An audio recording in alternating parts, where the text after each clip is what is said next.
Both the Warriors and Lakers have made moves up the Western Conference standings since the deals that sent Jimmy Butler to the Bay and Luka Doncic to L.A. They met in L.A. Thursday. Warriors looking for a fourth straight win. Lakers looking for a fourth win in 5 games.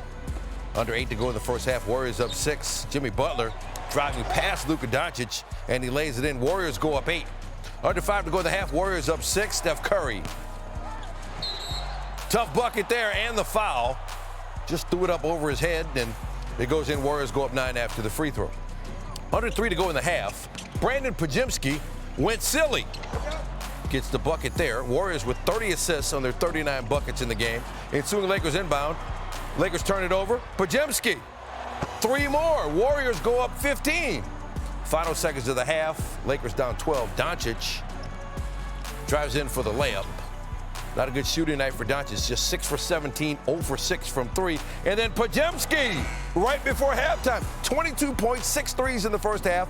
Both career highs in a half. He went 8 for 10 from 3 for the game. Had 28. Warriors up 13 at the break. Lakers' largest halftime deficit at home this season. Early fourth quarter. Warriors up 8. Butler, the 3 over LeBron James, and hits it to beat the shot clock. 11 for Butler, and the Warriors up 11. Under 6 to go. 10-point game now. Curry trying to get it to Butler, but he turns it over. Lakers off and running. Doncic to Austin Reeves, lonely in the corner. 9 of 16 from 3 for Reeves. He had 31. Lakers cut it to a 7-point game. Under 5 to go. Warriors up 5. Curry, he had 37. Puts him up 7 with that one. Just over 2 to go. Same margin. Curry, 4 for 11 from 3. Puts the Warriors up 10. Final 30 seconds of the game. LeBron James will get the steal. Get it to Reeves, who finds Dorian Finney-Smith. That's no good. They fight for the rebound. Curry winds up with it. And he draws the foul, and the Warriors going to win it 123 to 116 over the Lakers. It does. We've set a goal of trying to lift our level of play, preparing for hopefully a playoff series, but we know every game matters down the stretch, and the intensity has been crazy. And that's what you love, like having something to play for is special. There's a good chance Curry and James will put on a great show when they face off. Thursday marked the 11th time they had dueling 30-point games, including playoffs. That's tied for the second most games by a pair of active players. Warriors leave with a win, and Brian Windhorst joins us now to talk about it. So how big was this for Golden State, Brian? What a whale of a fourth quarter between these two teams. You could really feel the desire from these two teams to try to win this because there's so much on the line.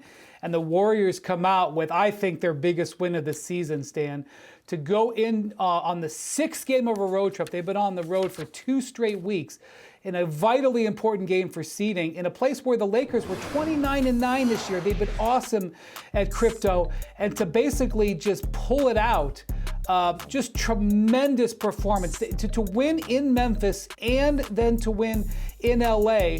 Now they get to go home for the 2 other games in this monster 4-game stretch. Tomorrow against Denver and then over the weekend against Houston. These 4 games are going to determine where the Warriors are going to finish in the standings. And look, guys, they are sort of the secret number 2 seed here because when Draymond Green, Steph Curry, and Jimmy Butler play together, they're now 19-2. The lineup that started tonight, which included Brandon Pajimski in one of the games of his career tonight, they're 12-0. So when this team gets together, they are an absolute beast, but they could have very easily had 2 bad days and been in the play-in zone. To get this win puts them in great position to try to secure something outside the play-in and get them even maybe into a home court advantage series by the end of the weekend. Yeah, 6 games left for the Warriors, 4 of them at home, including those 2 games you mentioned. Now, LeBron James, 33, Steph Curry with 37, so that's kind of a wash. But then Brandon Pajimski looking like an X factor for Golden State, 28, including 8 for 10 from 3. How different are things for the Warriors when he's playing like that?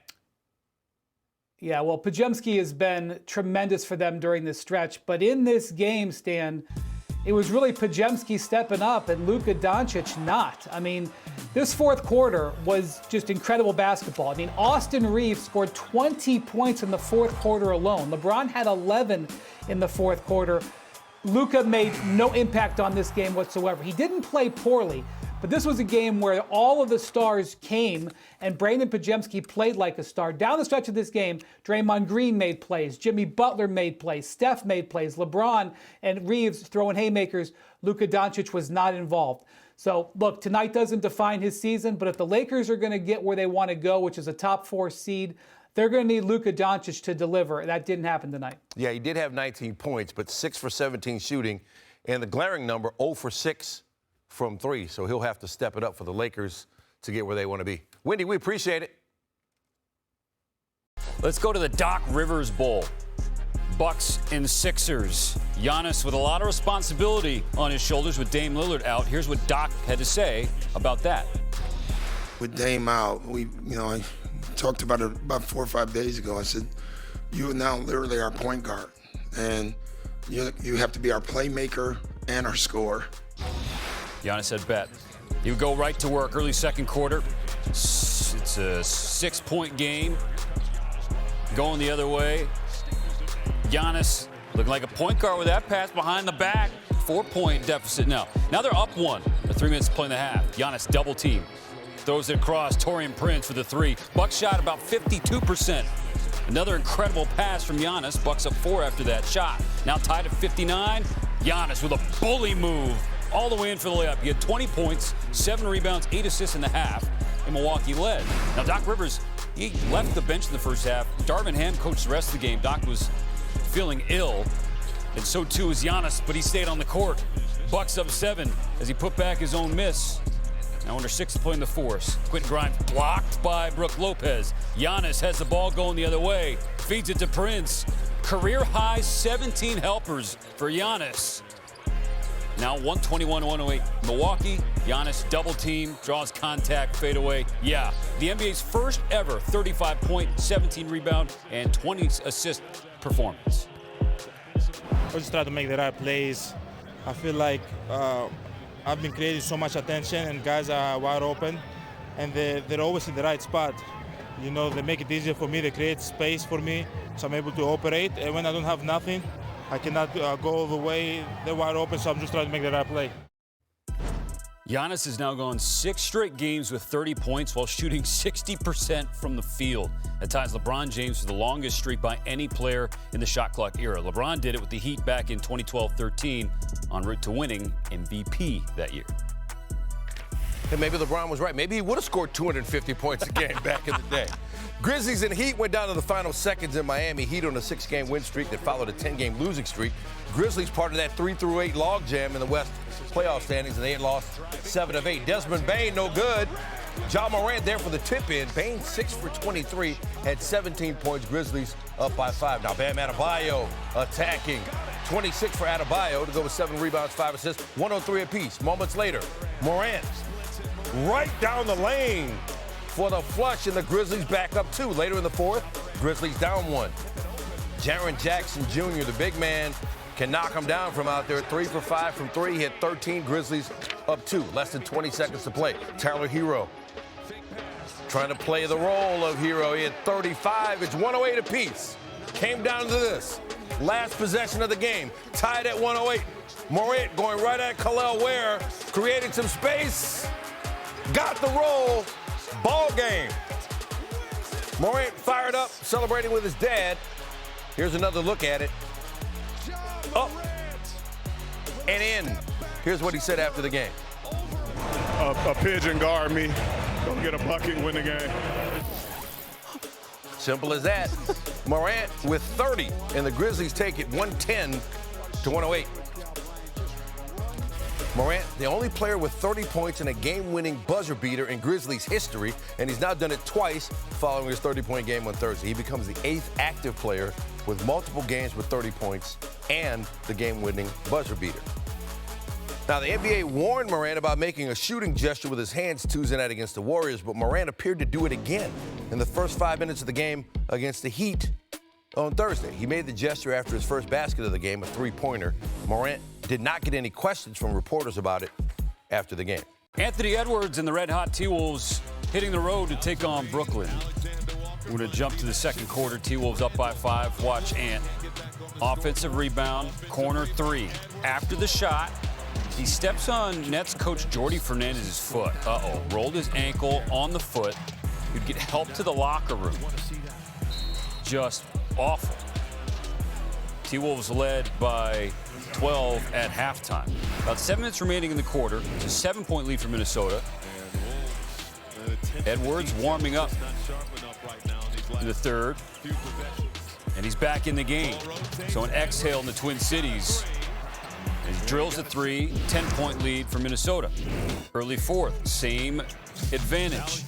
Edwards, Nickeil Alexander-Walker, and then Rudy Gobert finishes. A 12-point lead a couple possessions later. Conley to Gobert makes the layup. Gobert has 3 games of 20 points, 15 boards, and 90% from the field for the T-Wolves, more than all players in franchise history combined. And now they're just putting on the style points. Edwards slams it home, 17-point lead. Ball moving from the T-Wolves to Edwards, another triple. He had 28 points in another Minnesota win. On to Toronto, the Blazers and Raptors. Portland trying to keep hope alive for a spot in the play-in tournament. 3 games behind the Kings for the final spot entering Thursday. Third quarter, tied at 60. Shaedon Sharpe with the rebound. Blazers in transition. Sharpe to Denny Avdia for the finish. Avdia 26 points, 15 rebounds. Blazers up 2. Less than 30 seconds left in the quarter. Blazers turn it over. Raptors pushing it. Scotty Barnes to Jonathan Mobo. Raptors down 5. Final seconds of the quarter. Sharpe. Check out the finish here. Just went right by the defender. Blazers headed to fourth, up 7. Fourth quarter, under 8 to go. Delano Banton, also a Canadian, lobs it to Donovan Clingan. 8 for Clingan. Banton had 23. A minute later, Blazers up 6. Sharpe with a step-back 3. 36 for him, and the Blazers take it 112 to 103. Hey, Blazers still in the mix for the play-in game. 2.5 games back of the Kings, who are sitting in the 10th spot right now. According to ESPN Analytics, they're favorites in 2 of their next 3 games. Phoenix 1 game back of the play-in and continues a tough road trip this weekend with matchups against the Celtics and Knicks. Wanna try to boast at what I look like.